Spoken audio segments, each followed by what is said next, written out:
eu tenho comigo que a primeira leitura é sempre literal, cara. Sempre literal. Se não tem muito sentido no literal, eu já olho assim meio desconfiado. Exatamente, Cara, cara. isso aí, isso é fundamental, cara. Pois é. E tipo assim, você pegou esse negócio, por exemplo, a Bíblia, né? Tipo, os caras pegam aqui assim, o cara nunca leu a Bíblia, aí o cara vai pegar o Gênesis.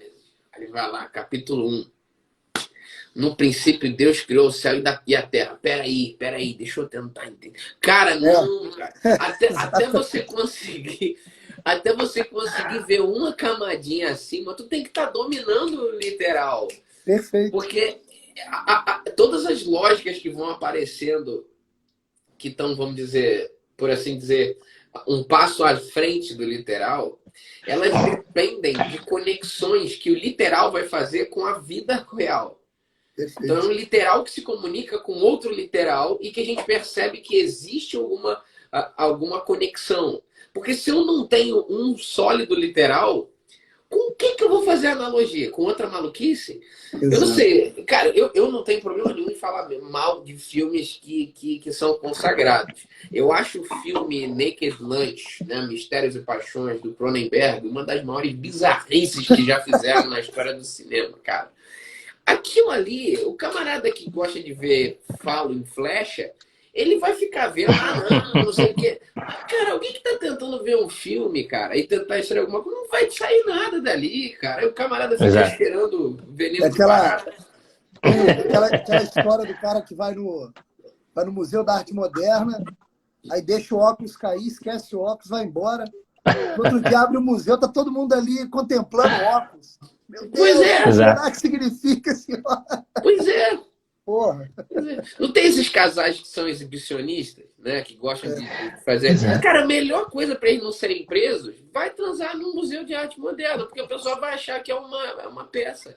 É Exato. alguma coisa. Quer dizer, então, quer dizer, se a gente não tem um fio da meada concreto e literal, eu não tenho sequer com o que fazer analogia. A mais bizarra, das mais abstratas das artes modernas, quando ela vai tentar te explicar o sentido daquela obra, ela vai tentar colocar aquele sentido da forma mais linear possível.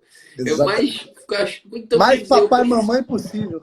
Então, e aí, assim, e aí eu aconselho o pessoal que quiser, de repente, às vezes viajar, tentar olhar alguma coisa e ter alguns insights, fala pro melhor amigo, fala pra esposa, entendeu? Antes de perguntar pra qualquer coisa.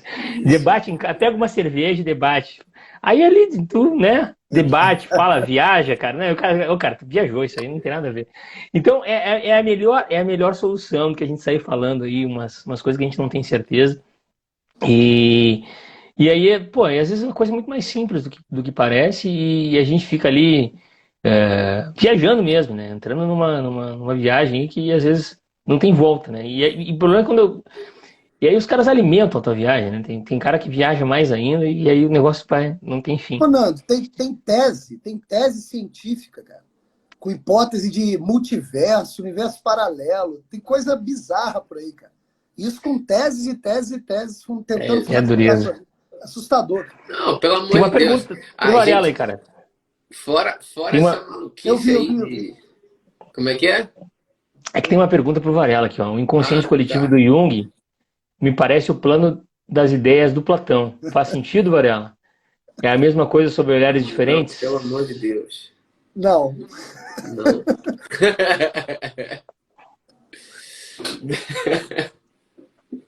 Não. não. Eu não sei responder. Agora Vou Varela e o entrar, Hugo disseram que não, hein? vou entrar nessa. Se fosse um verdadeiro ou falso, eu ia dizer que não. Não, Mas pelo amor assim, de Deus. Cara, mas pra gente explicar isso agora aqui, cara, sem Pois cair é, numa estereotipia das ideias platônicas aqui, como, mas. como é um amigo em particular, depois a gente troca a ideia. Ah, então tá ótimo. tá certo, tá certo. Bom, Isso Hugo, como é que tu aí. tá, cara? Melhorou? Ah, tô melhorando, cara. Cada dia, né, eu tô um pouquinho melhor. Ó, o pessoal tá. A Camille gosta das minhas reações. E olha que eu tô com Covid, hein? Eu, Hoje é o meu quinto dia de sintomas. Eu tô fazendo tratamento desde o primeiro dia. E cada dia eu acordo melhor. Mas é claro, é fake news isso, né? Porque a gente sabe que tratamento precoce não serve para nada e tal. Então, antes que a agência Lupa apareça aqui, eu já estou dizendo e verificando a minha fala e dizendo que, assim, verificamos, né? Não Fake adianta. news e tudo mais, não é verdade, né? Mas, né, estou cada dia melhor, né? Graças a essa coisa que é mentira que eu estou fazendo. Cara, eu conheço um médico que trabalha comigo, que ali atendeu já mais de 400 pessoas do tratamento precoce. E somente um internou desses 400. Aí, Mas é sorte, cara. Eu acho que é sorte, é não sei. sorte. Esse cara tinha que jogar na loteria ao invés de ficar fazendo tratamento O precoce. Felipe falou que é subjetivo. É subjetivo, cara. É claro. É claro que é. É tudo uma Pessoal, questão de. É placebo. é placebo. Gurizada, então assim, ó, bom demais voltar a fazer live de filme com vocês. Aí é sempre uma alegria, é sempre um prazer a gente ouvir as opiniões sobre cenas, os insights, a simbólica do Varela e do Hugo aqui quando a gente. Eu falei antes que não são convidados, são titulares, né? Titulares aqui das lives de filme. E é um filmaço, o Lobo de Wall Street, filmaço do Scorsese, atuação incrível, fantástica do DiCaprio. Eu acho que é a melhor atuação dele. Esse aí merecia o Oscar. Eles ficaram com vergonha e deram para ele logo. Aquele do ursinho não, velho. Aquilo não vale nem. Não.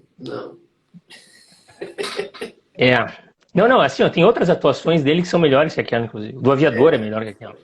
Não, com certeza. Então, assim, ó, mas os caras entregaram um prêmio para ele de vergonha, né? Por não ter entregue nisso aí. Esse ano quem ganhou, não me lembro quem ganhou em 2014, mas acho que foi o... Não vou lembrar agora, cara, mas acho que foi o... Foi o que contracenou com ele, pô. Do Clube Dallas, lá, exatamente. Isso. Que é um filme bom, mas não se bom destaca pela atuação do cara. É pelo filme. Isso. Mas para ganhar o Oscar, basta você ficar muito magro ou engordar, ou se modificar fisicamente de maneira absurda. Eles gostam disso. Eles gostam, É sacrifício da dor. Não, a atuação do DiCaprio, eu vou começar pela atuação dele, cara, depois a gente vai pro filme mesmo. A atuação dele é uma coisa impressionante. Que fizeram, que era o ator, na cena que ele ensina aquela dança pro DiCaprio, que era Sim. Aí uma coisa meio australiana. O Oscar na mão dele, uma estatuetazinha assim na mão dele. Exatamente. Esse cara, eu esqueci o nome do doutor, meu. Como é que é o nome dele aqui, ó? Matthew McConaughey. Isso. É um nome difícil de pronunciar, né, cara? É um puta ator aí, e a gente fala de filme e não sabe o nome desse cara. Mas aqui, ó, ele tá fazendo... Esses dias ele fez live com Jordan Peterson, cara. Sério? Fez, aderiu à leitura do Peterson, que está mudando a vida dele através da visão que o Jordan Peterson trouxe para ele de realidade do mundo. Muito legal a live. Massa, cara, legal. Pô, tá muito melhor legal, que o DiCaprio, né? Que só tá melhor que o DiCaprio. Exatamente. Cara, filmaço, atuação incrível, sabe? E eu queria, assim, salientar assim, a capacidade do cara de expressar ali violência da volidade, das paixões. Porra, cara, incrível, cara. Incrível. Não, assim, não dá para subestimar esses grandes atores de Hollywood, né? Os caras têm sua vida lá privada e sim tem seus buracos, suas inclinações aí políticas aí que infelizmente estão no mesmo caldo que todo mundo aí e sofrem essas influências. Mas esses caras, eles têm uma capacidade, os grandes atores de Hollywood, e o DiCaprio é um deles, de oferecer essas interpretações que elas... Seguramente um cara que não tem algum conhecimento, pelo menos meio que autodidata, meio que de capacidade de presença, de absorver a realidade, não consegue fazer aquilo. Não consegue, né? Então, assim, esses caras, eles são muito bem treinados, muito bem... É um talento muito forte mesmo de interpretação, de oferecer essas cenas, assim. Pô, tem muita cena boa de um possível personagem real ali, cara. Um personagem, assim, que oferece, sim. O filme é fantástico nesse sentido, assim, pô, isso aqui acontece, isso aqui é realidade. As reações dele, cara. Aquele story que tu mandou ali, Hugo. Pô, cara, é demais. Aquela cena ali, cara. A feição dele, cara, é demais, cara. É Os muito caras boa. montaram com a música do Meshuggah, né? Que deu certo sim, cara.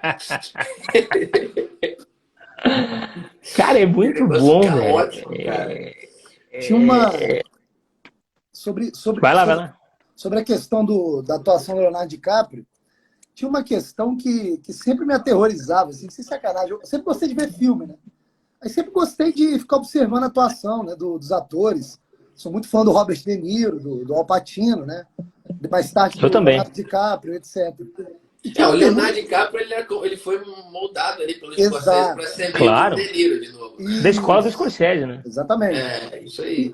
E tinha uma pergunta que sempre me aterrorizava, que era a seguinte, cara, como é que pode o cara ter tanto conhecimento de causa da realidade para interpretar esses papéis de forma realista, sendo que na vida real, geralmente, o cara é meio babaca, assim, o cara não tem uma percepção da realidade clara.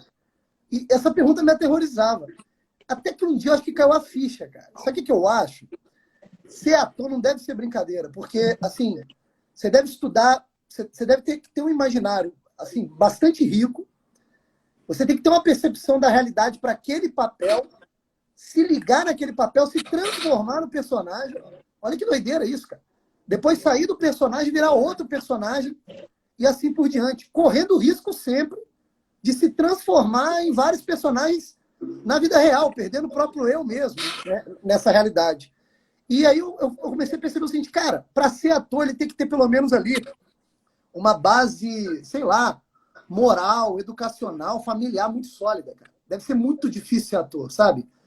Deve ser muito fácil se perder um bom ator. Uhum. Não é possível, cara. Não é possível. Cara, o Ítalo falava uma parada. Tu vê que o Ítalo nunca indica diretamente. Ah, o cara quer estudar simbólica, quer estudar astrologia, não sei o que. O Ítalo vem cá, tu tem religião, não tem prática sacramental. Perfeito. O cara fala, não, Perfeito. então nem começa. Eu acho que pro ator, Exatamente. no educador, é a mesma coisa, cara. Porque o ator ele tá trabalhando o tempo todo com uma série de aberturas simbólicas. Muito bom, Hugo. Direto Muito bom. ali na chave da personalidade do cara, entendeu? E é muito rápido o processo. Porque você pega, por exemplo, assim, um ator de teatro ali de um passado longínquo. Ele às vezes ia representar a mesma peça várias vezes, com um espaço do tempo. Não, hoje em dia não. O camarada ele sai de um grande personagem que ele fez. Ele ficou ali meses naquela imersão.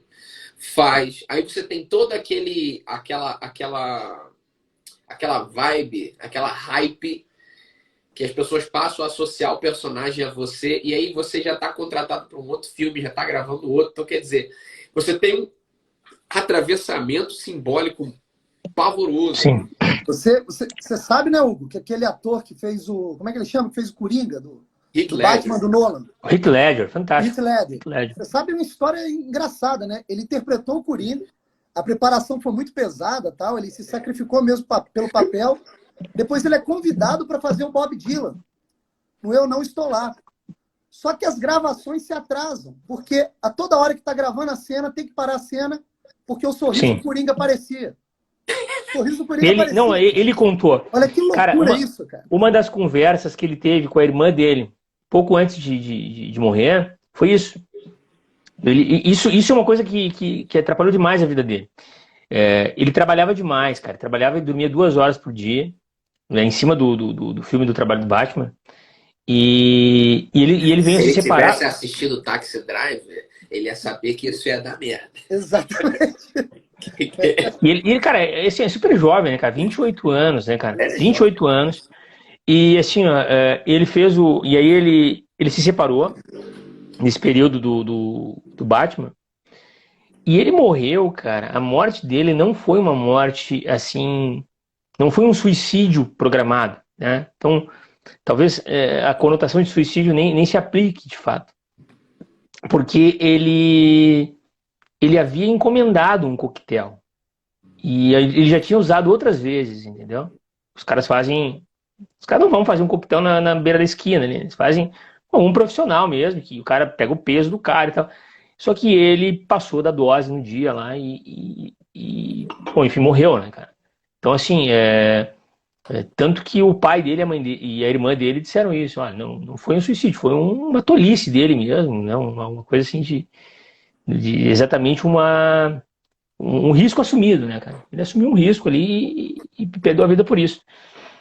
Mas os caras estão imersos em faturamento milionário, né, cara? Os caras ganham muita grana. Então, assim, isso aí pesa demais, né? Eles estão imersos no meio artístico, que as opiniões, elas são cerceadas também.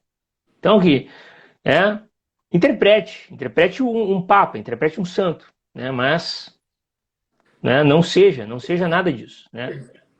Seja absolutamente neutro em relação a tudo isso.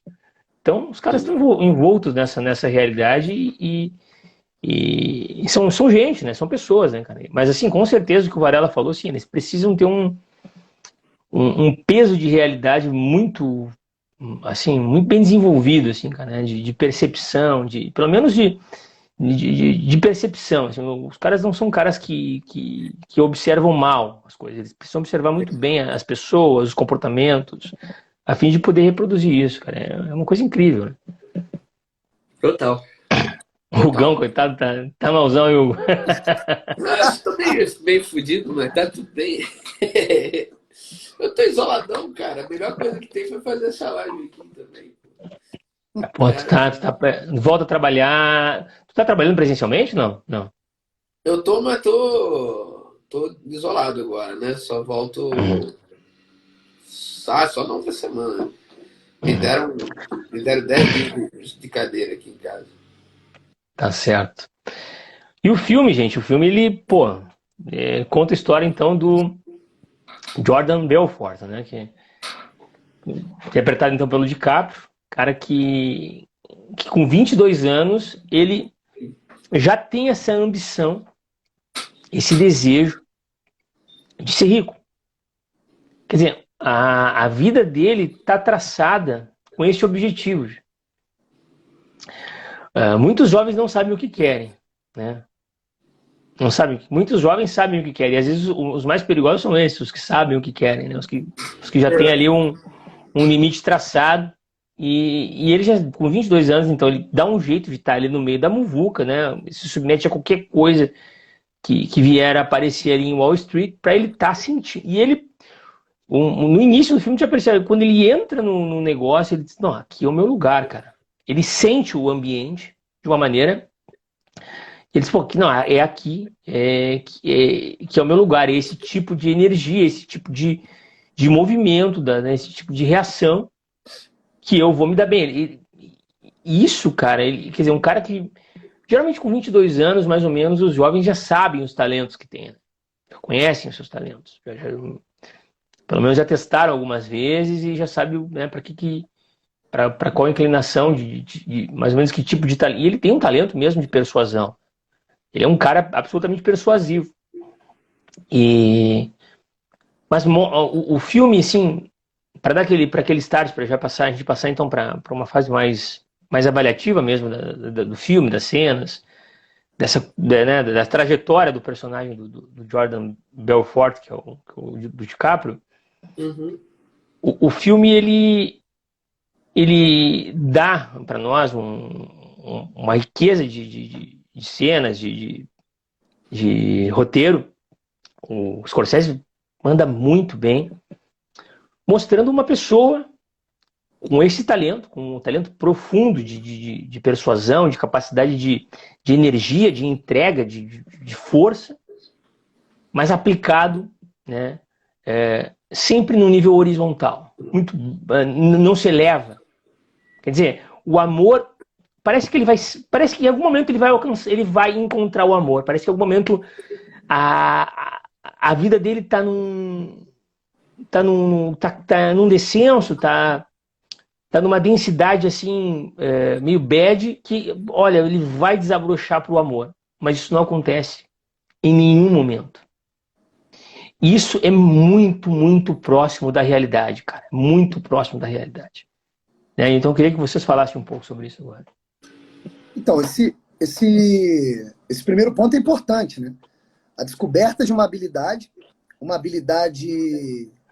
com bastante profundidade retórica, né, de persuasão.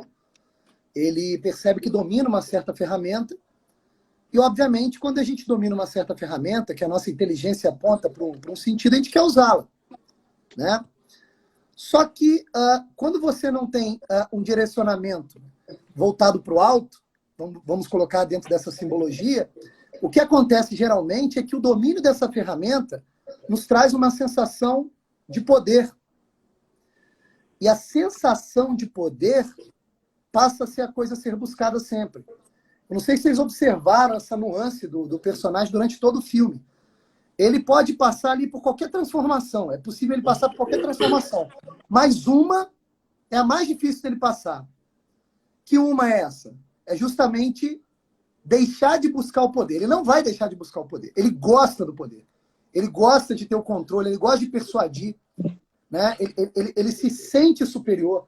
Em vários momentos do filme, né, quando ele vai explicar mais ou menos o que ele faz para alguém, ele sempre diz o seguinte: cara, eu preciso ser um modelo. Eu preciso que as pessoas queiram ser o que eu sou. Né? Então ele se coloca, tipo Napoleão lá, alguém colocou, mais ou menos isso. Né? É uma espécie de soberba que vai iluminando. Né? É uma iluminação esquisita. É uma soberba que encanta. Né? E essa sensação de encantar, de ter o poder, eu acho que é a essência do personagem. Se você procurar assim, qual é a finalidade das ações do personagem principal? É sentir de novo que tem poder sobre as pessoas. Né? Tudo está relacionado a isso, me parece. Né? Até os prazeres, até a tentativa que ele tem de se distribuir na matéria, às vezes até a tentativa de autodestruição, ainda assim é para provar para ele que ele pode ter mais e mais e mais e mais poder. Né? E a gente não pode ser tão ingênuo, né, de achar que esse tipo de ideia está distante da gente. A gente, às vezes, observa na nossa própria vida, né? A gente percebe ali uma facilidade, né? Uma ferramenta que a gente domina, e daqui a pouco, se você der mole, você já está querendo dominar, você já está querendo fazer alguém de joguete, você já está querendo ser mais do que você é, né? E aí pronto, você caiu no buraco. Eu gosto muito de uma definição de São Gregório de Nissa sobre a soberba. Ele diz que a soberba é uma ascensão para baixo. Eu acho essa frase sensacional, porque ela traz uma sensação de ascensão, de crescimento do poder, mas se você estivesse olhando de fora o que está acontecendo, você estaria indo para baixo. Né? Isso é sensacional. Então, me parece que, a partir do que o Nando disse, o poder, a busca pelo poder, a busca pela sensação de ter poder, me parece a finalidade principal de todas as ações do personagem. É incrível como isso é claro, né, no filme. Eu não tinha pensado sobre isso. Eu tinha ficado muito mais vidrado na chave que o Varela jogou lá no post dele, que tem até a ver com aquelas coisas que o Sérgio fala, né, sobre a mística do diabo e tudo mais. Mas depois que o Nando falou no início sobre essa coisa do jovem que descobre suas capacidades e tal, não consegui não pensar numa situação relacionada às duas camadas da personalidade. Muito bom, cara. Porque o que acontece, cara? O pessoal fala muito de quarta camada, né? Ah, que o brasileiro é quarta camada. Cara, mas olha só, tu tirar um cara da quarta camada, tirar não, né? Ninguém tira, mas ajudar alguém a sair da quarta camada é relativamente fácil. Porque a posição existencial da quarta camada é uma posição de muito desconforto. Ou seja, o quarta camada, ele praticamente nunca tá assim... Não tá. A camada mais difícil de você tirar o cara é a sexta. Se o camarada se fixou por alguma razão na sexta camada... Porque o que acontece? Quarta camada. Beleza, já passei pela terceira, contorno linguístico, já sei aqui, entendo aqui o meu local no mundo, consigo me comunicar, entrei no jogo.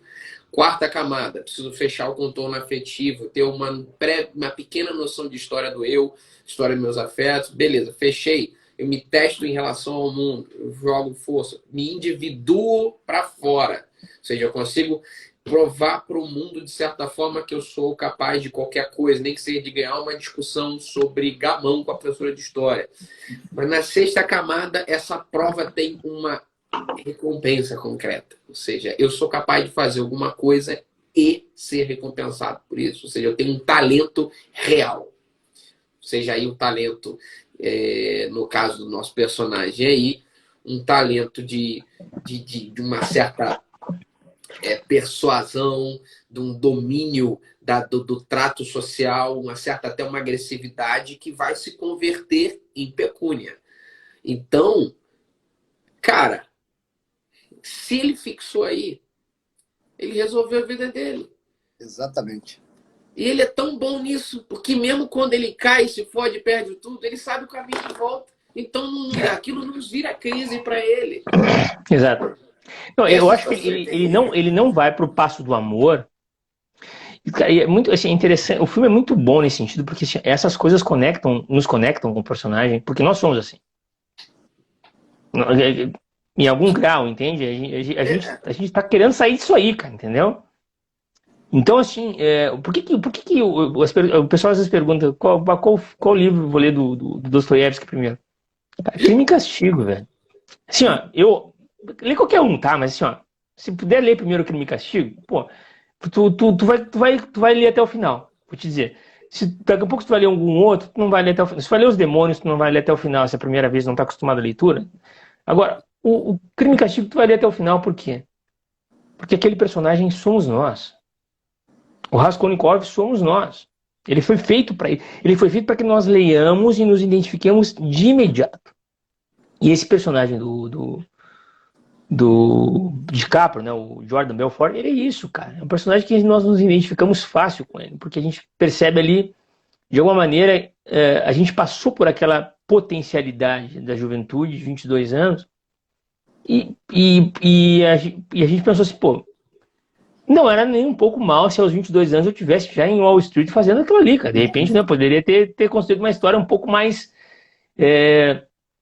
moral que a do DiCaprio, mas não é nem um pouco ruim, cara. O cara sabe o que tá fazendo. E ele não se desespera e ele não cai, ele não volta um vetor dele pro amor, justamente porque ele ainda detém o controle com as ferramentas que ele tem da situação. Ô, Nando, e essas pessoas... Você se abrir para amor, para você se abrir para amor, você tem que soltar de si mesmo, saltar de si mesmo. Você tem que abrir. Pô, como é que ele vai se abrir, pô? Ele tá num lugar confortável, pô. Muito confortável. Tu vê, por exemplo, ele tá com a primeira mulher dele lá, por quê? Porque foi a que deu para conseguir e é conveniente. Na hora Muito que bom. pinta lá a Margot Robbie, ela é uma conquista. Ela não é Não, tipo assim, eu já tenho carro, já tenho porra. Agora eu quero ter essa porra aí. Esse mulherão foda aí, agora eu quero, vai ser meu. É assim que ele encara as coisas. Assim, tudo se rebaixa ao nível de bem utilizável, né? Ou seja, a vida para um camarada que está aí nesse universo de sexta camada e tudo mais é um mundo de usos. Ou seja, eu tenho meu valor no sentido em que eu gero algum uso para alguém, ou seja, porque eu boto a máquina para girar, não no sentido de serviço, mas no sentido de que, ó, você me deve, porque eu faço essa porra girar. E todo o restante se coloca no giro do uso. É muito difícil um camarada desse se abrir para o amor, porque o amor, ele é absolutamente oposto à lógica do uso. E Hugo, o eu sou foda, quando você diz, ó, eu sou foda, e aparentemente o eu sou foda faz sentido pro outro, aí que eu não saio mesmo. Aí que eu não saio. Porra, materialmente o eu sou foda já tá na cabeça de todo mundo. Porra, eu sou foda. Que ele é maior que os Estados Unidos. Né? O filme tem algo. América! Foda-se a lei! Tipo assim, exato. Ápice, cara. Porra. O filme tem algo que eu acho interessante, cara. E eu vou falar algo assim, e eu quero que as pessoas tenham cuidado e eu sei que vocês vão entender o que eu vou falar, que existem naipes de pessoas, certo? E ele sabe que ele é de um naipe, e ele sabe que ele é de um naipe muito raro, entendeu, cara? Não, é verdade isso, cara. Ele é de um naipe, cara, assim é que tá, velho. Eu sou um candango de 1,70 m que mora em Porto Alegre, entendeu, cara? Eu não sou aquele cara ali, entendeu? Então, assim, eu não tenho aquele naipe, velho. Não tenho o naipe do David Beckham. Isso os caras ficam... quando a gente fala uma coisa dessa, a pessoa fica apavorada às vezes. Porque Deus ama todos e aquela coisa toda, né? Mas, assim, cara, tem alguns selos que as pessoas carregam naturalmente, cara. Naturalmente, entendeu? Verdade. Então, quando ele olha a Margot Robbie, a personagem da... Qual é o nome da personagem que ganhou o nome até do navio do cara lá? Pô, não vou lembrar. Naomi. Aí, cara, ele pensou assim, mano, ela é maior que os personagens. Exatamente. Aquela mulher é do meu naipe, ele pensa. Ele tá revestido. É evidente que para ele só valem essas coisas menores, essas coisas materiais, essas coisas que estão dentro do alcance imediato, né? Então, ele não pesa as pessoas pelos valores que as pessoas podem ter dentro da sua história, da sua biografia, né? Então, assim, ele não está aberto para esse tipo de coisa, ele não quer pensar numa coisa dessa. Então, assim, ele realmente ele começa a perceber que ele está num patamar muito, muito diferente, e ele vai querer essas coisas todas, ele quer alcançar o máximo que for possível. Só que o Scorsese, que eu volto a falar, ele é muito bom, porque ele dá para nós uma sensação o tempo todo de que vai ter uma virada, de que o cara vai dar uma guinada na vida dele e ele vai cair em si. Só que isso não acontece. E aí a gente percebe uma outra capacidade do Scorsese, que é por isso que é um filmaço, cara. Se ele desse a guinada e caísse em si, o filme é uma porcaria, entendeu? Mas o filme ele é bom porque ele completa muito da realidade. E a maioria hoje das pessoas não quer enxergar dessa maneira mais profunda. Uma maneira mais real, com mais elementos de realidade, de humanidade, de profundidade, de transcendência. Não. O pessoal quer enxergar o que tá ali no primeiro plano, certo? E inventa uma série de desculpas para se manter numa busca dessas. Cara, as desculpas que às vezes a gente ouve, de pessoas que não querem, por exemplo, tem gente que não quer ter um segundo filho simplesmente porque não quer, tá? Cada um tem os filhos quantos quiser, entendeu? Cada um faz o que quiser com a sua vida, eu não tô nem aí com isso. Mas assim, as desculpas, elas não são reais, né? É muito melhor dizer, cara, eu não quero ter um, justamente porque assim, eu quero que sobe mais dinheiro para mim, mais tempo, do que aquelas falsos argumentos, entendeu? O cara, e tem gente que fica noivo 20 anos, não quer casar, entendeu? Justamente porque não quer se comprometer. Então, assim, esse tipo de realidade, ele, claro, dentro de um aspecto muito inferior ao do personagem, ele está aos montes por aí, as pessoas não querem se aprofundar. Elas querem, inclusive, ter cada vez mais streaming para ver, mais live para ver, mais celular na mão, mais compromisso. Dormir 8... Por que os caras que é bom dormir 8 horas? Porque se tu dormir 8 horas por dia, só tem 16 para preencher com porcaria depois, entendeu? Então é melhor dormir 10 horas, né? Então, o bom é dormir 10 horas. É mentira, cara. Eu sou a prova disso. Entendeu? Não, então, você não conta, cara. Não, mas assim... Você dorme só metade do cérebro e o outro olho fica acordado. Mas a verdade, cara, é essa. As pessoas, de um modo geral... e a gente escapa por detalhe porque a gente está tentando escapar, né? Se parar de tentar escapar, vai cair ralo abaixo, cara. A verdade é. Porque é o seguinte, cara, é muita oferta de argumento vazio e no final das contas o filme mostra muito bem, o Scorsese é gênio, o quanto a vida do cara é uma merda. É uma merda. Só que talvez o cara que viu o filme até o final, e acho que foi a Camille que falou ali no final, que ele já cumpriu pena, que ele tá num outro projeto agora, que ele é tipo, uma espécie de coach, aquele super coach de venda e tal, de venda, ele já tá num outro passo, ele voltou a não olhar para dentro. Ele não olhou para dentro. Aquele tempo de prisão dele de 3 anos não valeu de nada. Valeu porra nenhuma. Tanto foi que ele vendeu o livro com a história dele e ficou rico de novo. Quer dizer, ele realmente não mudou. A perspectiva de vida dele continua achatada do mesmo jeito, cara. A gente tem que lembrar que quem trabalha com manipulação, né? É manipular para conseguir um objetivo, né? Ou manipular para conseguir um objetivo. O cara que oferece a própria vida para isso, é difícil ele se transformar porque a manipulação que ele faz tem que ser visível. Tem que ser visível. Então, ele já está preocupado apenas por aquilo que é visível. Então, ele precisa do olhar do outro bem também superficial para provar que ele ainda tem poder, né? Então, como é que o cara vai sair disso, cara? Percebe? É muito complicado. Quando o Hugo faz a estrutura através das camadas da personalidade, e ele diz que sair da cesta é muito difícil, eu creio que seja por isso. Todo o trabalho que ele tem, ele é visível para o outro, porque ele manipula o outro. É difícil. E funciona, o ciclo se fecha. Exato. Tem uma funcionalidade. Eu recebo e a coisa fica ali. Exato. É complicado mesmo, assim. Dá para imaginar. O padre Wesley está dizendo assim, isso é um grande sinal para não acreditar em coach. Não, cara, tem muito coach bom, hein, velho? Ele tá de sacanagem, ele conhece. Tá de sacanagem, tá de sacanagem. Padre Wesley não existe. Padre Wesley tá de... Cara, mas assim, ó, então uma das grandes chaves de leitura do filme é esta.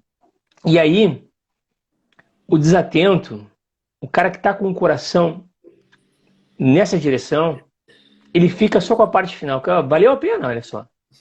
Mas todo aquele sofrimento que o personagem passou, o cara deu um soco na barriga da mulher, caralho. O cara, não, peraí, ele deu um soco na barriga da Margot Robbie, cara. Vamos botar nome aos bois, cara. Tinha tanta coisa que ele podia fazer com a barriga dela. Ele deu um soco, cara. Tipo, é surreal. Exatamente. Assim, eu tava esperando você falar isso, cara, porque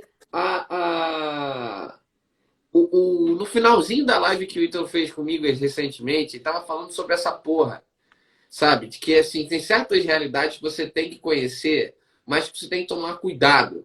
Esse é o tipo de filme que tem esse aspecto, porque você pode se confundir. Ou seja, eu posso olhar por um viés que eu posso montar na minha cabeça aqui uma linha que faça sentido. E eu vou pegar esses elementos. Pô, olha só, o cara é ricaço, o cara desafiou o sistema, o cara, pô, dobrou a América e no final ele voltou, Não, cara, pelo amor de Deus. Lembra a cena lá que os caras usaram aquele negócio daquele sonífero envelhecido lá, cara? Que coisa mais lamentável. Você vê a miséria humana que esses caras se colocaram. E a pessoa. Eles ferraram com a vida de muita gente. Ele ferrou com o cérebro de muita gente, cara. Quer dizer, ele manipulou uma gurizada, uma juventude gigante ali, cara. Quer dizer, o quantas vidas ele não influenciou negativamente. Pessoas que se o cara acredita em inferno, pessoas que vão pro inferno por causa dele, cara. Entendeu? Isso. Existe, né, o Guinando, existe um processo que a gente conhece, né, porque a gente tenta ali ter uma vida minimamente cristã, né?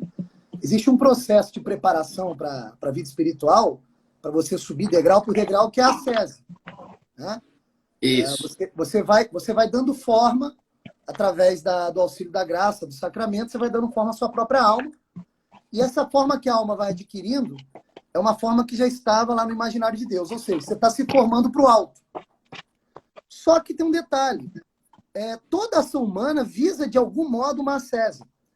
E no filme você tem um outro tipo de ascese. Você tem uma ascese vertical. Desculpa, uma ascese horizontal. Uma ascese que não sobe. Você tem uma espécie de... É o seguinte. a preparação para eu encontrar a felicidade, para eu encontrar a minha finalidade, é eu me dispersando o máximo possível.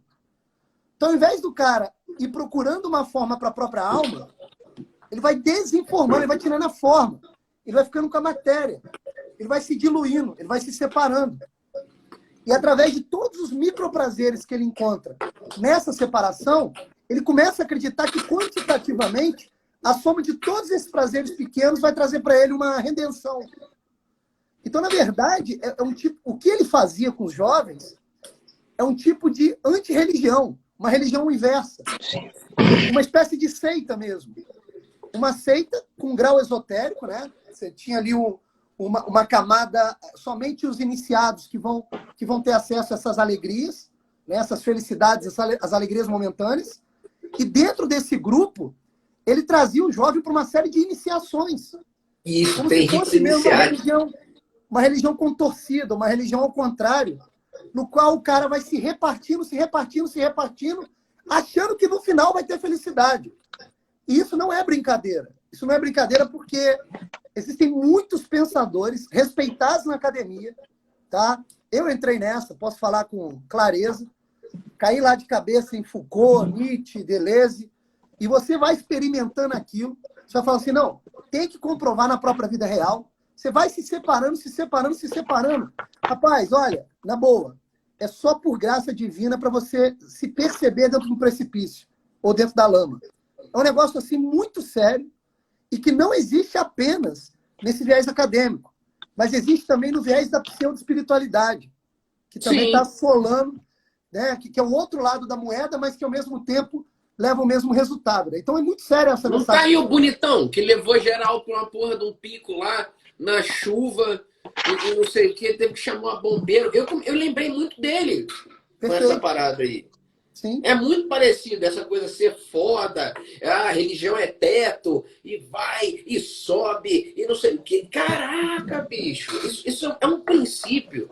É de fato, essa coisa da ascese reversa, essa ascese horizontal, essa espécie de mística do demônio e tal, é um negócio muito sério, porque você vê que no momento em que a pessoa, algum indivíduo com uma certa capacidade, em algum momento, se coloca à disposição, você vê que o resto é igualzinho.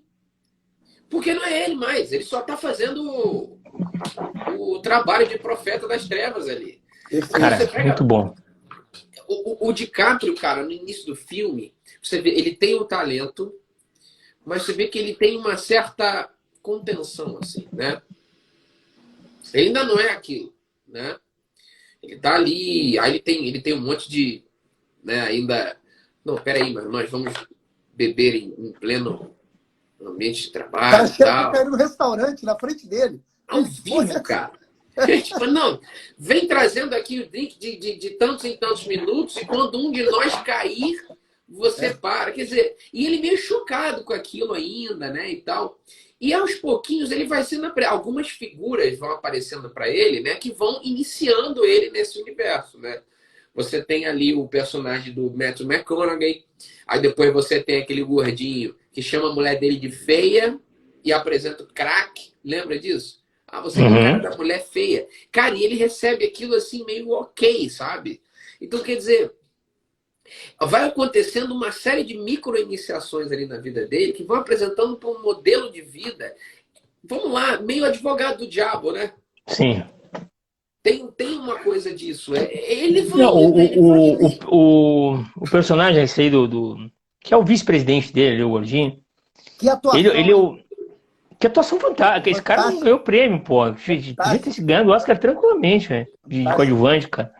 Olha, quase poderia ter concorrido a ator principal também, porque ele tem muitas cenas. Tem. Mas muito boa a atuação do cara e muito, muito bom o personagem. O personagem é um claro, um legítimo dependente, absolutamente dependente, parasita, de alguém que tem uma vida, que está tentando ter uma vida própria, entendeu? Então, assim, só que assim, ó, demonstra a fraqueza dos dois ali. Ele precisa de de uma estrela para brilhar. Ele não tem brilho nenhum, o gordinho, certo? E o outro precisa de alguém que tope todas as suas condições, né? Então, alguém absolutamente carente de aprovação também. O DiCaprio é esse personagem também. E aí o que o Hugo falou, essa coisa da SESI e o Varela falou do para baixo. Teresa Dávila, ela faz no castelo, né, nas moradas, um caminho para dentro e para o alto. O caminho não é só para dentro, ele é para dentro e para o alto. E é completamente ao contrário. Porque ele não olha para dentro em momento nenhum. Eu li o primeiro romance que eu li foi Viagem ao Centro da Terra. É do doutor francês, aquele, o Júlio Verne. E eu me decepcionei com o livro, porque assim, eles vão entrando para os personagens para dentro da Terra ali, o Alex, né, o doutor, agora não me lembro do doutor, eles vão entrando, cara, e no final das contas não tem nada lá no centro da Terra. E a gente fica com a sensação de que vai ter alguma coisa. Mas hoje eu entendo que o Júlio Verne, ele quis mostrar e trazer essa visão de que realmente esse caminho da natureza de perseguir o universo ou perseguir a Terra, não existe nada ali presente. Não tem nada demais além daquilo que é matéria e que está em qualquer lugar. Mas o caminho para dentro é um caminho muito difícil. E eles não fazem em momento nenhum. E o filme mostra uma vida absolutamente superficial nesse sentido, né? Superficial nesse sentido. E isso liga demais a vida humana hoje. Liga demais. Porque a gente está caminhando para ter cada vez mais pessoas com esse estilo de vida, cara. Isso é muito deprimente, é muito triste. Tu se submete a cenas como a do DiCaprio. Né? Quer dizer, o cara em orgias o tempo todo, e a gente vê que nada sacia. O Julian Marias... É tudo ao mesmo tempo, você lembra? Tudo ao mesmo tempo. Ele fazendo questão de cheirar cocaína no popozão da mulher, ou seja, ele quer uma espécie muito bom, Hugo. Todos os prazeres ao mesmo tempo, né? Você tem uma coisa de preenchimento, sabe? Da dissolução. No avião, quer dizer, mais um desafio. Cara, que no final eles tinham que tomar injeção de penicilina assim, pra casar. Caraca, é muito louco. Cara, essa do casamento é muito boa. Essa do casamento. O casamento, o Scorsese, mais uma vez, genial, gênio, um dos maiores diretores da história do cinema. Ele faz um casamento que nós estamos acostumados a ver, tudo limpinho, tudo bonitinho, na beira do lago, com um palco ali, quer dizer, com todo mundo sentado bonitinho nas cadeiras, fileira, ele bem arrumado, quer dizer, um conto de fadas. E aquilo tudo na frente, né, dessa cortina, que é a vida dele, postiça por trás. E as pessoas amam esses momentos vazios de sentido. Vazios. Porque eles limpam um pouco a consciência, limpam um pouco essa vida suja que as pessoas têm levado. Então, quer dizer, aquele estilinho de casamento ali é o que mais bomba, né, hoje em dia. É o casamentinho na beira do lago, no gramado. Aquela porra daquele negócio de flor em volta. Que aí o bangalô, o tal do bangalô. Aquele ali. Aí vem, sei lá, uma figura meio pajé lá, fazendo umas palavras lá. Quer dizer, e tá lindo. O Scorsese... E aí o que acontece? Eles começam a vida deles. Só que a vida convoca, cara. A vida convoca. E não tem como eles não caírem num funil de sofrimento, o personagem da Margot e do DiCaprio. Porque de alguma maneira, tu precisa dos elementos que são estáticos, dos elementos que já são experimentados para montar uma certa estrutura de vida. Ele casa. Ele tem uma pessoa, certo? Ele precisa da estrutura do casamento para, quer dizer, ou pelo menos uma tentativa disso. Mas o casamento para ele não é a mesma coisa do que é pra gente. Vendo nesse filme, a gente consegue ter uma ideia de mais ou menos como é que deve ser essa coisa dos atores da Globo, né? Que tu vê que casa, recasa, casa, recasa. Você fica, pô, mas já acabou o amor? Fala, que amor, meu irmão. Foi uma coisa muito parecida com essa lógica. Ou seja, mas, Hugo, eu tenho uma pessoa, mas não dá para brincar. O casamento é um sacramento. A gente sabe que não dá para brincar. E aí tu te fode, cara. A consequência vem, mano. A consequência vem. Mas eu tô dizendo assim, no processo deles, na intenção deles, é só ali o encontro de duas pessoas do mesmo naipe. Que estando juntas, brilham mais forte. Tem mais efeito. Só que eles estão brincando com coisa séria. Porque esse tipo de casamento, ele é uma espécie de corruptela de um sacramento real. E algo que mexe com esse nível, ela já não fica na neutralidade. Enquanto um sacramento ele abre a tua alma para realidades superiores, esse tipo de realidade abre a tua alma para possibilidades inferiores. Que é o que lá o bruxão lá muçulmano falava de contra-iniciação, né? O Reinaldo Guénon falava, né, de uma contra-iniciação. Era isso. Claro. Então você vê que tudo que há de péssimo, ele é uma imitação diabólica de algo maravilhoso. Ou seja, você vê a ascese, que, por exemplo, o Nando falou, a ascese mística cristã, dentro, alto. Essa ascese horizontal, fora e baixo. Ou seja, você se dissolve na sua personalidade, a lá, Renan Guidão, todo mundo já entendeu. E depois aquilo ali como que num processo de absorção pela terra desce, ou seja, não tem como ficar na neutralidade, não tem, não, eu não vou receber os frutos, não, cara, tu vai receber frutos, mas tu vai receber frutos assim, trevosíssimos daquilo, que você está abrindo para uma realidade horrorosa. Qual o objetivo da ação do anjo caído? Ele ser uma paródia de Deus, porra. Ser uma paródia de Deus. Então, na verdade, essa iniciação da ascese vertical é sempre uma iniciação de paródia. Sempre invertido. E, obviamente, o invertido que deixa de ir pro alto vai para baixo. Né? Tem um ponto muito sério no filme, é a questão do sexo e das drogas. Sexo e drogas é um assunto que nunca saiu de moda. No entanto, que hoje, né, você tem um lobby fortíssimo, né, a respeito do sexo descompromissado e do uso abusivo de drogas. Né? E aliás, um aspecto até moralista, por incrível que isso possa parecer. Pessoas que defendem o sexo à torta e direito e o uso indiscriminado de drogas, geralmente são moralistas pra cacete, né?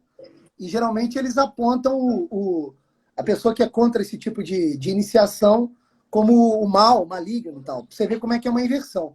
Mas o filme mostra essa questão do sexo, né, vulgarizado e das drogas de uma maneira muito interessante, porque consegue mostrar os efeitos em tom realístico. Você tem ali um efeito positivo, que é um bem momentâneo, que é um prazer momentâneo, né? É um bem, de algum modo. Né? Aquilo te dá prazer. E principalmente na questão do sexo, né? Na questão do sexo vulgarizado, mas também a questão das drogas, que dá uma sensação de percepção de que ninguém tem, né? Tem um determinado momento lá que o personagem do DiCaprio, ele se justifica. Ele diz assim, eu não sou materialista. Eu não sou um materialista. O que ele quer dizer com isso? Ele diz, eu tenho uma espiritualidade. A minha espiritualidade é o seguinte, eu enxergo além. Eu só uso a matéria, mas eu enxergo além.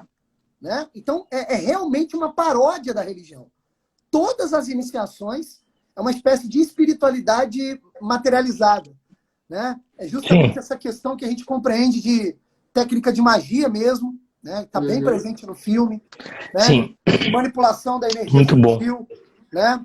Porque, assim, quem já teve uma vida desregrada, né? Antes da conversão, antes do endireitamento, sabe muito bem que a sensação que dá de poder, né? Ao você se desmembrar nesses microprazeres, é uma sensação assim perigosa, porque ela faz um bem na hora. Ela tem um bem momentâneo. O problema é que você vai ter que ir aumentando as doses, um êxtase, boa. Você vai ter de ir aumentando as doses e vai ter de repetir aquilo várias vezes. E as ressacas vão se tornando maiores. Né? O único tom de salvação para um cara desse está na ressaca. Mas, geralmente, se ele tem poder, ele vai tentar superar a ressaca com uma dosagem maior. Tanto de droga quanto de sexo. Cara, assim, Exato. esse assunto é muito sério. Eu tenho, esse personagem do DiCaprio... Vai lá. Isso aqui eu acho que é importante. Eu tenho assim, eu conheço pessoas, cara, que tem problemas sérios na vida porque o cara é viciado mesmo. Viciado em sexo. Isso não é brincadeira, assim. E ele é uma pessoa que tem os momentos alegres um seguido do outro. Só que, como a gente tem uma amizade muito próxima, e eu sou um confidente, né? Ele me conta o aperto que é no coração. Ele sofre, cara. O cara tem, assim, ele não é feliz, sabe? Ele não tem uma vida feliz. Ele vive nesse entorno do sexo. Ele olha sempre a mulher como uma caça, um objeto de caça. É um negócio, assim, muito sério, cara. É brabo. O Hugo deve saber melhor do que eu, né? Porque essas coisas, o casamento, o sexo, essas coisas são chaves que elas não foram criadas por essas pessoas, entende? Eles são elementos da realidade humana mesma. E aí você não pode usurpar eles, não é possível. Né? Ou tu usa eles mal, ou tu usa eles bem. Usando eles mal, tu vai ter as consequências. Usando eles bem, tu vai ter a felicidade. A felicidade tá nessas coisas. Exatamente. Então e tu falaste muito bem, Varela, ao dizer que o personagem dele não é um materialista simples. Não é. Porque assim, o materialista simples se contentaria em ser mais um peão lá do Wall Street e tava bom, ia ganhar 300 mil por ano. Né, que é o personagem do Matt McConaughey. E seria um bom moço, talvez. Né? Só que é o seguinte, cara. Esses caras, ou eles têm algum transtorno de personalidade. Aí entrou um puta especialista em cinema aí, ó. Olha lá. Quem é que entrou aí, pô? Leandro Costa, cara. Persona pô, cinema. Leandro. Pô, se quiser entrar, fica à vontade, Leandro. Só me dá um ok aí que fica à vontade. Cara, esses caras, ou eles têm algum transtorno de personalidade, ou eles têm realmente um caminho de gnose mesmo. Um caminho de tentativa de modificação das realidades imateriais, né? Para a maneira que ele enxerga, ao seu modo. Então ele é um personagem muito complexo, não é um personagem simples, né? É um personagem absolutamente complexo, é muito difícil fazer uma análise do Lobo de Wall Street. É uma análise profunda, verdadeira, sincera. Pode fazer uma análise cinematográfica, né? Agora, do roteiro mesmo, da densidade dos personagens, é muito difícil. Entrar no drama humano mesmo, né? Assim, né? É muito difícil, cara. É muito difícil, porque é um filme.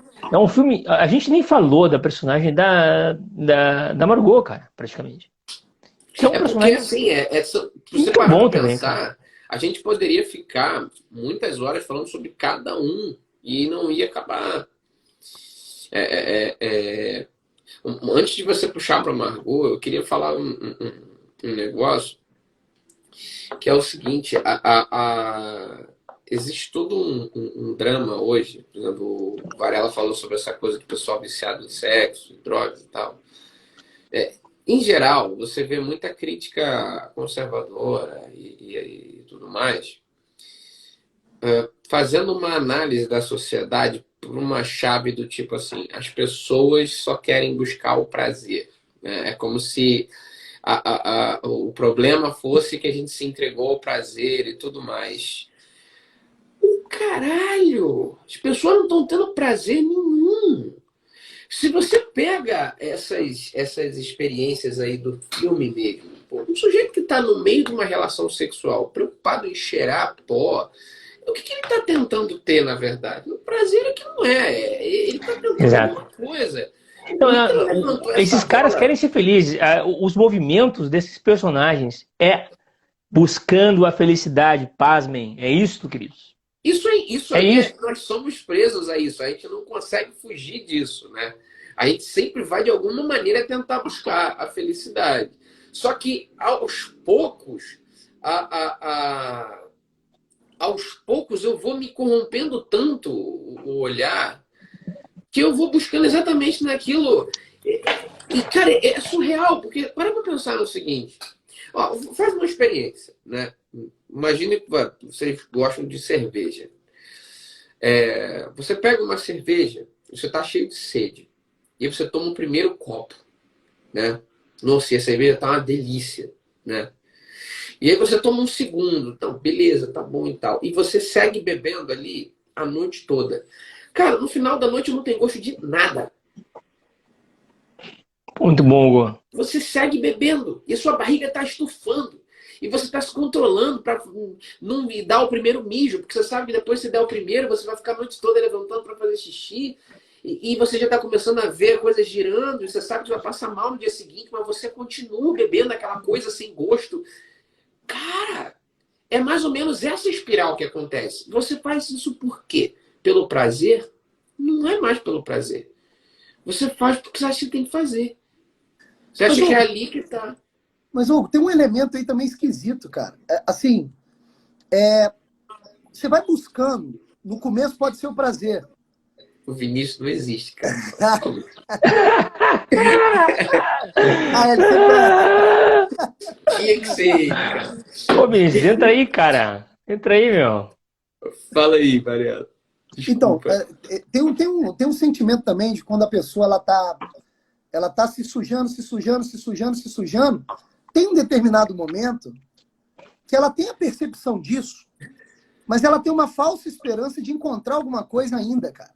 Ela sabe que está se sujando, ela sabe que está se esparramando, mas existe uma falsa esperança. Cara, eu vou encontrar, eu vou me arriscar, eu sei que eu estou me arriscando, eu sei que eu estou beirando a morte, eu sei que eu estou indo para baixo, mas aqui embaixo eu vou achar alguma coisa. Tem uma...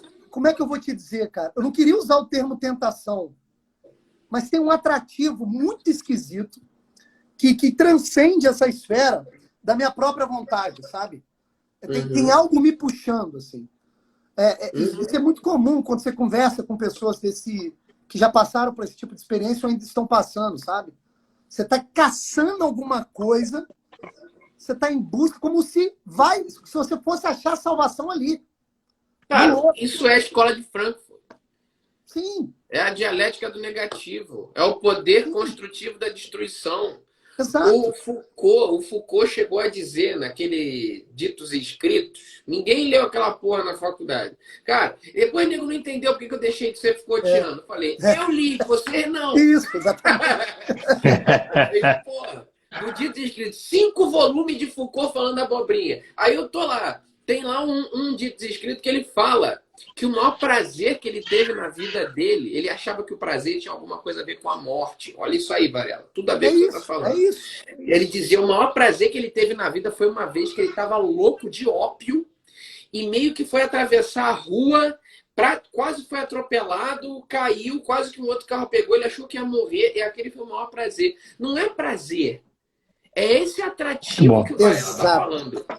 Que é, olha só isso aqui. Vocês conhecem Aleister Crowley? Não. Macumba gringa da pesada. E ele tinha um negócio. Olha só, cara, voltando ao que o Nando falou. A gente sempre tem uma versão diabólica de algo divino. Né?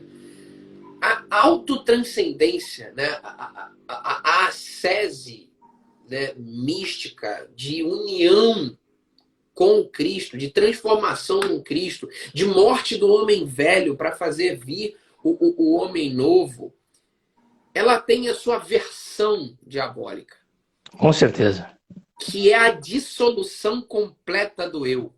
Isso. O Aleister Crowley tinha um nome que ele chamava de Noite de Pan.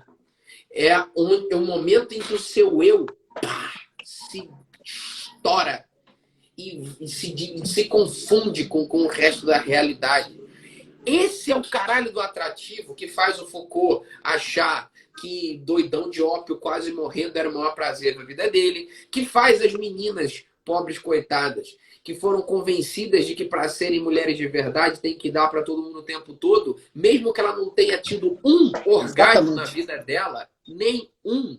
E tá lá fazendo e fazendo, o camarada injetando e passando mal e repetindo aquele ciclo. É aquele raio daquele atrativo ali da morte, mas o foda não é a morte do corpo. Aquilo é o chamado da morte eterna. Exatamente. É isso aí. É um chamado, é uma voz para baixo.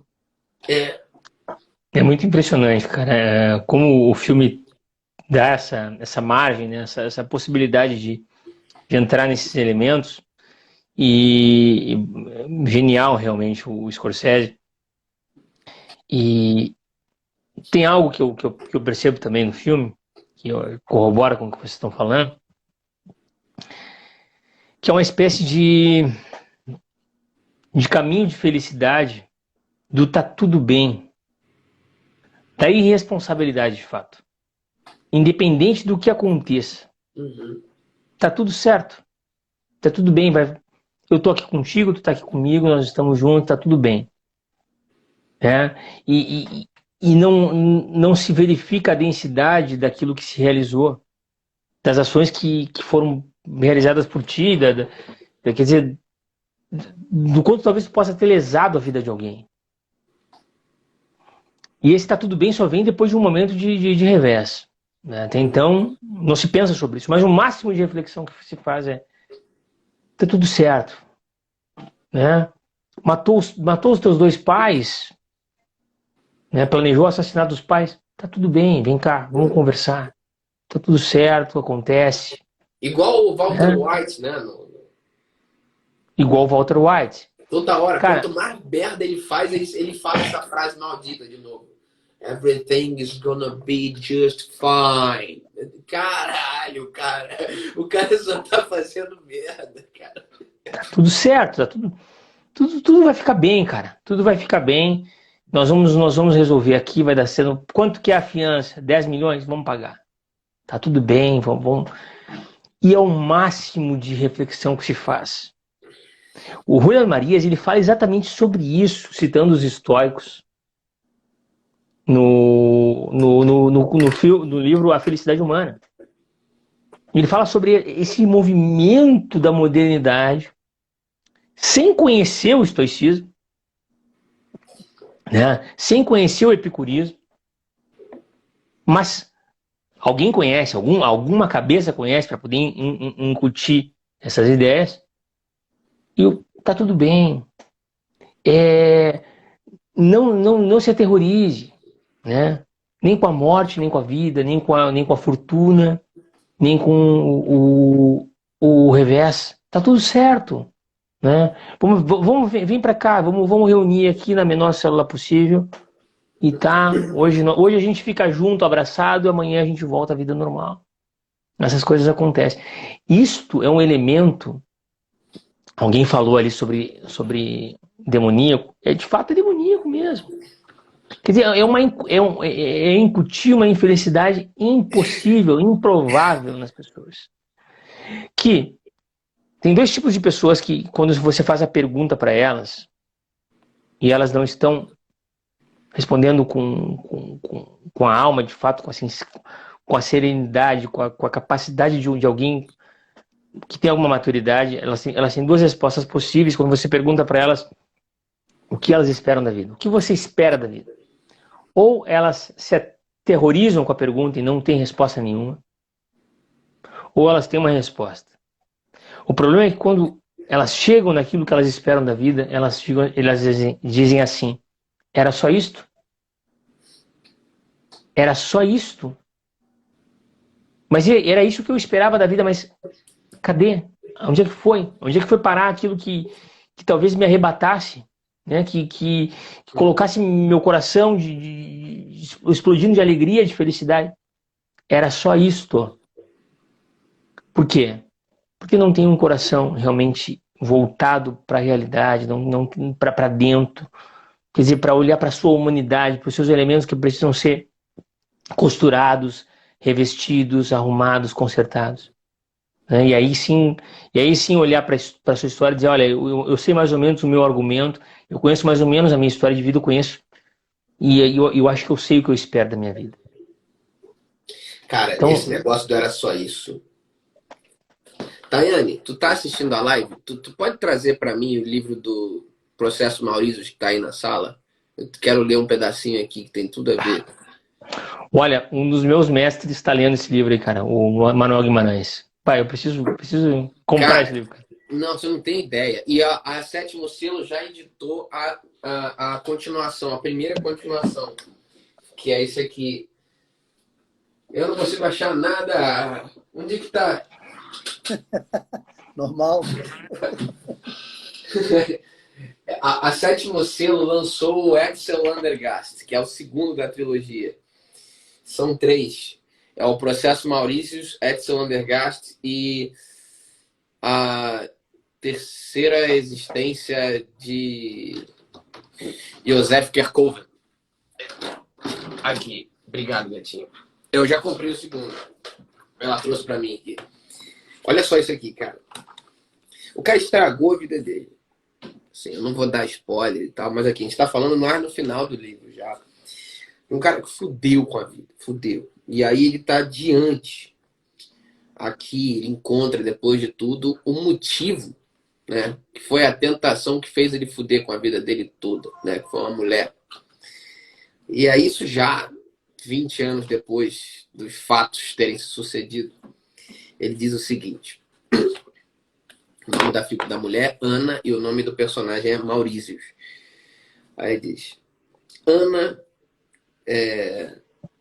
Ana já havia partido. Só Maurício apoia sobre a fronte suas mãos com os dedos entrelaçados. Permanece um momento imóvel. A seguinte ideia lhe atravessa a cabeça. Santo Deus, mas como ela é estúpida. Simplesmente estúpida. De estupidez inconcebível. Sua beleza, sua alma, ou aquilo que se tomava por sua alma, sua graça, seu encanto, aquele misterioso demonismo, aquele temperamento apaixonado, aquela propensão para o sofrimento, tudo aquilo nada mais era que uma leve camada de verniz que os anos apagaram, pondo a nu o árido fundo primitivo. A natureza revelou o seu próprio embuste. Ana não tinha coração, nenhuma compreensão do destino, nenhuma inspiração superior, nada, senão enganos e artifícios. Estúpida, eis o que ela é. Estúpida como todos aqueles que pararam no meio do caminho, como todos aqueles que são animados por uma vida fictícia e que estão mortos. Estúpida como todos aqueles que não perceberam que seu espírito e seu coração já morreram. Estúpida como um fantasma. E foi por aquilo,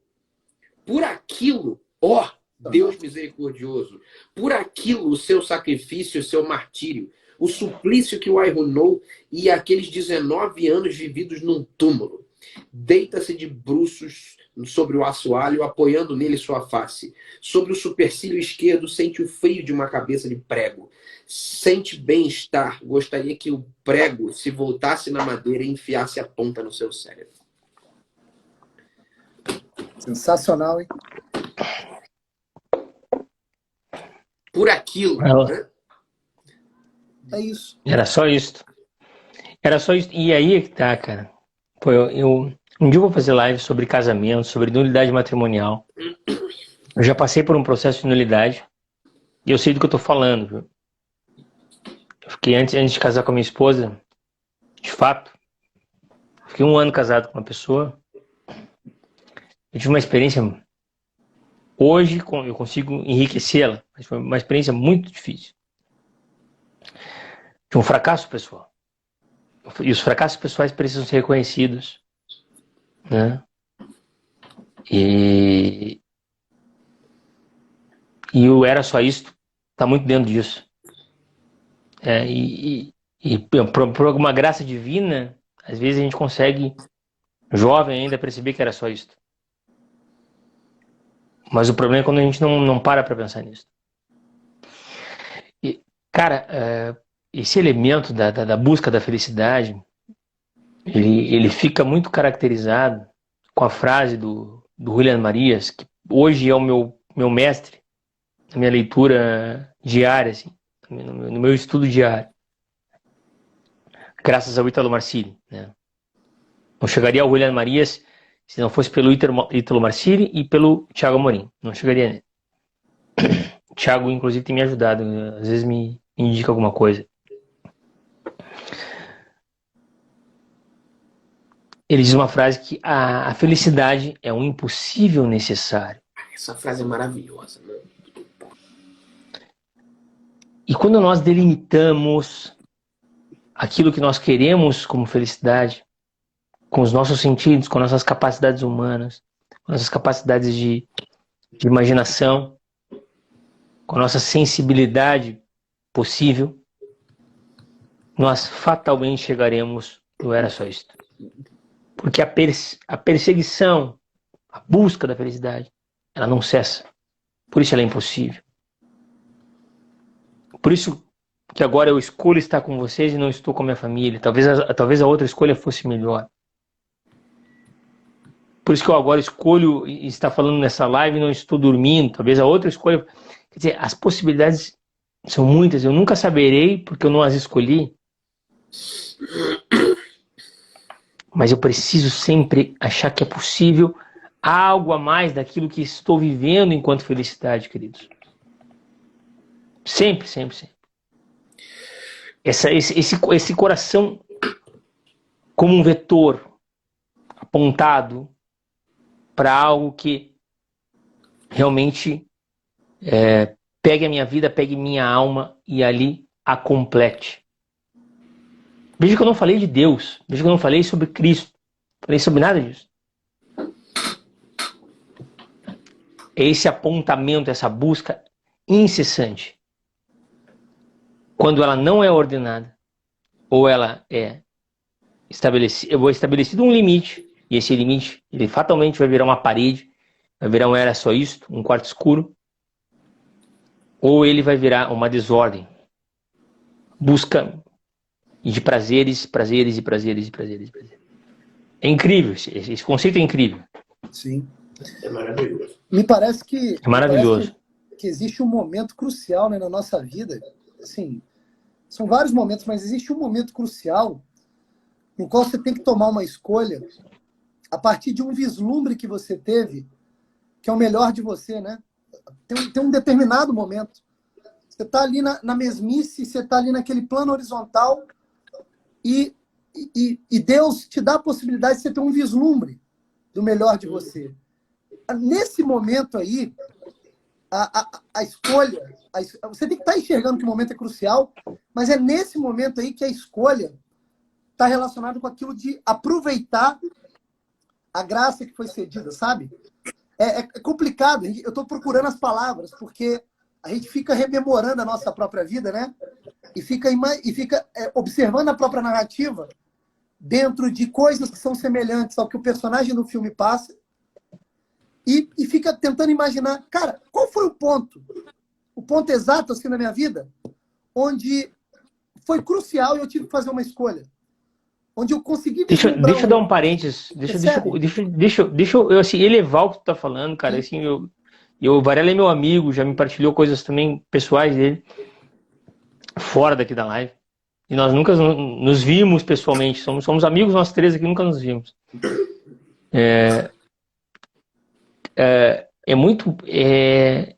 Quando tu consegue chegar com essa capacidade de rememorar e não perceber que existem momentos em que imerecidamente as coisas aconteceram para ti. Exato. Essa que é a quando tu não consegue fazer isso, querido, é porque realmente tu estás precisando de um diretor espiritual. Claro, todos precisamos, mas tu estás precisando de maneira urgente de alguém que lhe oriente nesse sentido. Quando você faz seriamente esse exercício. Ou de cair do cavalo. E mesmo assim não é garantido, cara, porque isso é a gente perceber que a substância, o eixo narrativo mesmo da nossa vida são exatamente essas coisas que a gente não... Perfeito. Foi a palavra que você usou, Nando, foi muito boa, não quero usar outra agora. São coisas que me aconteceram que eu não tive... Imerecidamente. Merecidamente, isso, exatamente. Ou seja, simplesmente me aconteceram, não foi meu talento, não foi a minha força de vontade, não foi meu estoicismo pessoal, meu banho frio, meu acordar cedo, não foi nada disso. Minha autarquia? Não foi nada disso, nada, sabe? Eu simplesmente tenho que agradecer, cara. Porque existe uma mão, né? Um gancho pro alto que me conduz aqui de maneira invisível e, nossa, graças a Deus que essa mão existe, cara. Eu costumo brincar, eu chamo meu anjo da guarda de Mano Celeste, porque ele é boladão. Cara, tem coisa que acontece, você faz uma retrospectiva assim de algumas... Exato, cara. Caralho, cara, e eu não seria capaz de planejar isso, cara. São tantos detalhes, sabe? São tantas... E desde coisas assim que a gente vai encontrar, por exemplo, grandes curas, né, de doenças, ou a solução de grandes problemas, por exemplo, uma nulidade matrimonial, a aprovação num concurso, conseguir um emprego, descobrir uma certa coisa assim no campo intelectual, até coisas assim no campo afetivo, no campo da amizade. Você pega, por exemplo, a forma, né, pela qual Deus se dignou a unir essas três pessoas que aqui estão. Isso é uma coisa absolutamente, assim... Cara, eu por acaso tava... Eu acho que eu tinha ido cagar, sei lá, de noite, tarde. Aí quem que faz live tarde da noite? Thomas Juliano. Aí tá lá e Thomas Juliano tá fazendo live com um cara que eu não conheço. E live sobre filme, tava dando uma olhada lá. Pô, fui seguir o Nando. Aí Nando vem, fala comigo de volta, me chama pra fazer live, me apresenta o Varela. Quer dizer, pô, assim, isso é um tipo de coisa que são implanejáveis. Olha quanta coisa boa acontece a partir desse tipo de encontro, cara. Se eu não tenho clareza de que essas coisas estão acontecendo o tempo todo, são pequenos milagres na nossa vida. E que a gente só tem Puta, muito bom. agradecer, cara. Porra. Exatamente isso. Exatamente, cara. Sabe que, só pra gente já se encaminhar aí falando do filme, pela minha história de vida, quando eu vi que a Margot se separou do personagem do Jordan Belfort, do DiCaprio, a Naomi, eu pensei, e depois a gente não tem mais informações da personagem. Mas eu pensei, se essa história fosse real, tomara que essa mulher, ela tome uma guinada na vida dela. Eu pensei, tomara que a vida dela hoje tenha sentido, tomara que ela tenha tomado consciência de onde ela entrou. Pela sua juventude, ela confundiu a sua beleza. A beleza é um elemento de confusão quando a gente não conhece, quando a gente não tem maturidade, quando a gente não tem elementos que nos ajudem. A beleza, ela tem essa simbólica da natureza, da violência, da revolução. Mas a beleza cria, né? A beleza é capaz de criar. A natureza é capaz de criar, né? E aí a gente viu que ela entrou num casamento por um motivo, mas depois ela queria oferecer mais do que aquilo. Ela queria oferecer, de fato, uma fecundidade naquela relação. Porque não tem como tu estar diante de uma relação de matrimônio verdadeira ou mesmo postiça que aponta... As relações postiças de casamento, elas pelo menos interpretam, elas apontam o seu vetor para uma relação real. Elas precisam de um modelo para existir. Uhum. E ela estava ali naquela situação. E ela percebeu que este vetor apontado para este modelo exigia dela mais, e ela queria oferecer uma certa fecundidade, uma certa capacidade de realização naquela vocação. Só que não tinha condições dentro daquela situação onde ela está. Mas ela foi sacada, né, por uma infelicidade, por um infortúnio pessoal, por um fracasso pessoal. E eu pensei mesmo, quando aconteceu a separação, a gente não tem mais informações da personagem. Se essa mulher existisse, que bom que fosse que ela tivesse tomado uma capacidade de perceber que a vida ela tem uma profundidade maior. E me parece que aconteceu isso com ela. Porque ela percebeu uma coisa, ela disse assim para o personagem do DiCaprio: você é um homem doente. You are sick, man. Você é um homem doente, você é um homem que está adoentado. E ela com alguma lucidez, com alguma capacidade de enxergar que existe alguém que está numa condição inferior à dela. Inferior no seguinte sentido, de que ela não está com essa doença que ele está. Né? E ela deseja, então, algo que não é aquilo ali.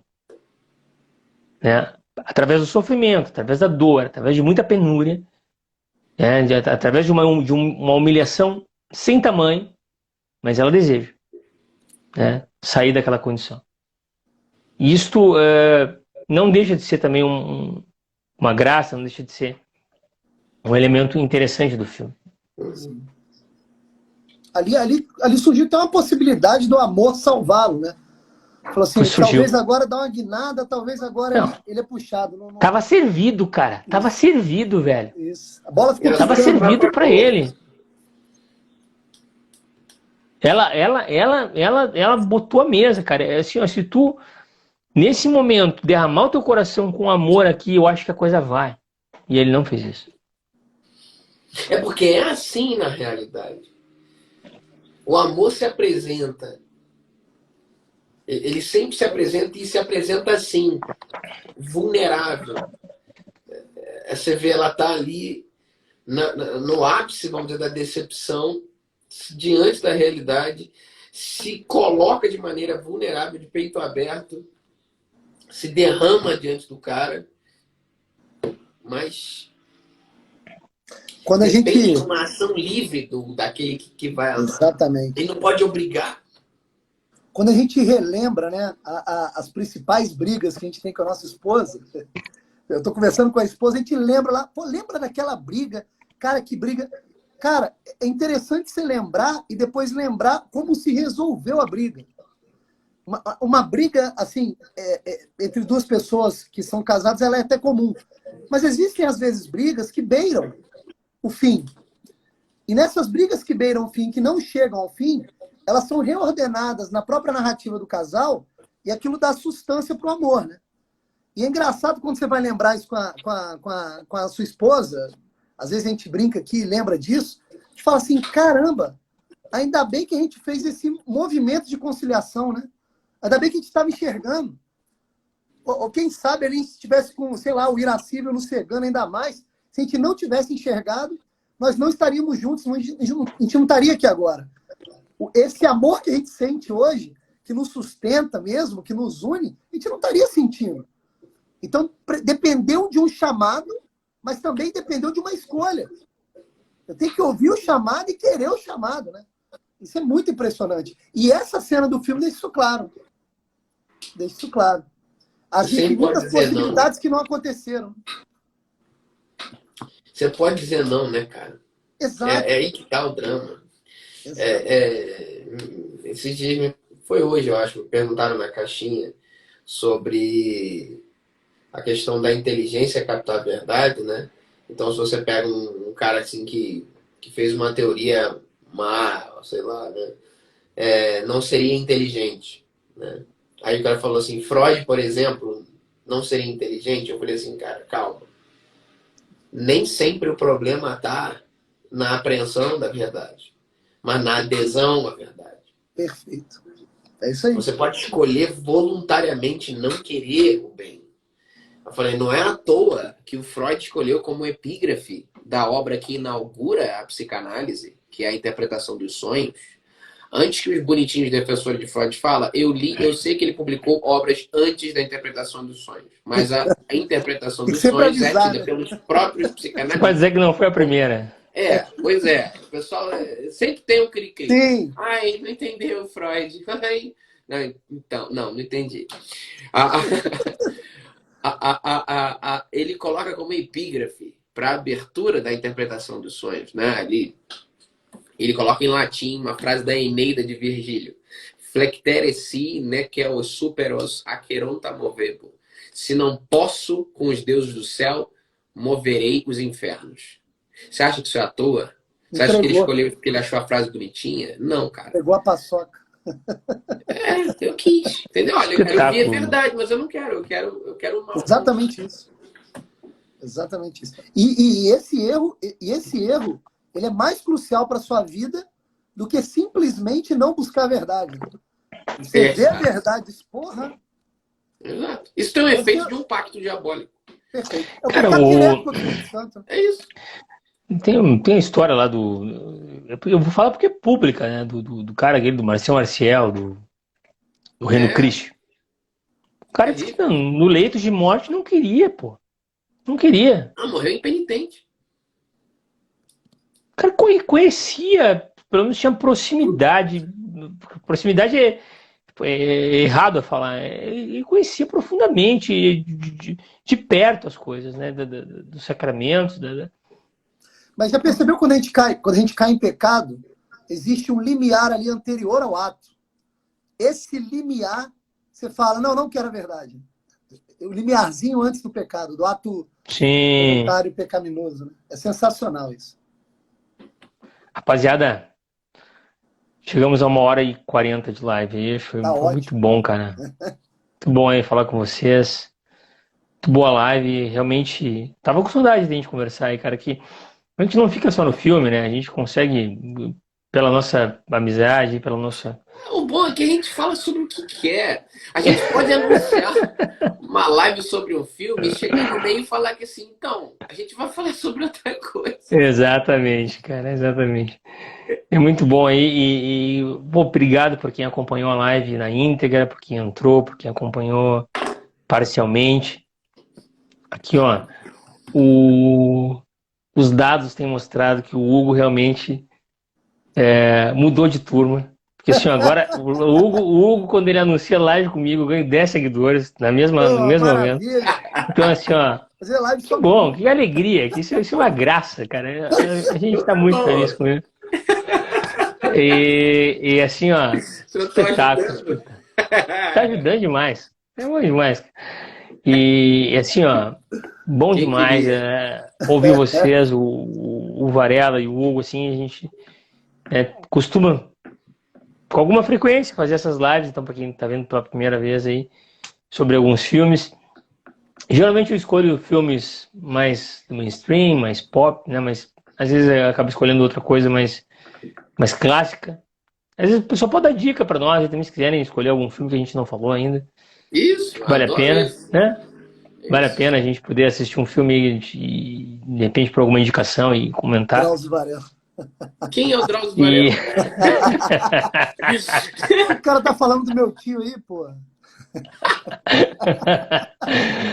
Muito bom, cara. Muito bom. Cara, agora que eu me liguei no sobrenome. Eu achei que ele tivesse achando algum de nós parecido com o Drauzio. Aqui, ó, o Vinícius falou Homem-Aranha 13, hein? Homem-Aranha 13. Interessante, cara. Homem-Aranha 13. Ele sabe que eu odiei, tá me sacaneando. Cara, puto dessa vindo do Vinícius, eu ia só esperar o Varela falar que eu sabia que tinha treta, cara.